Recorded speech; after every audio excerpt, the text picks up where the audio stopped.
Alright,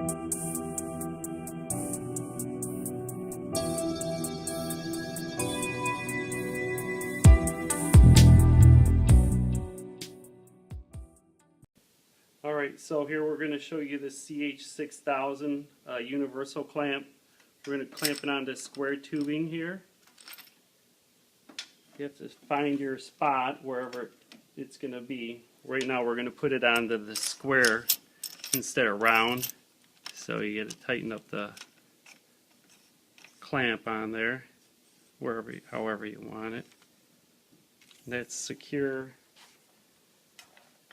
Now you can just take your IV pole, slide that in. Once again, you want to keep that in line, like level. And that's connected now. And now you can move your pole wherever you want by simply pressing the spring-loaded button, and you can move the bed with the pole attached. And once again, when you're removing it, put it in line so it's straight with the clamp.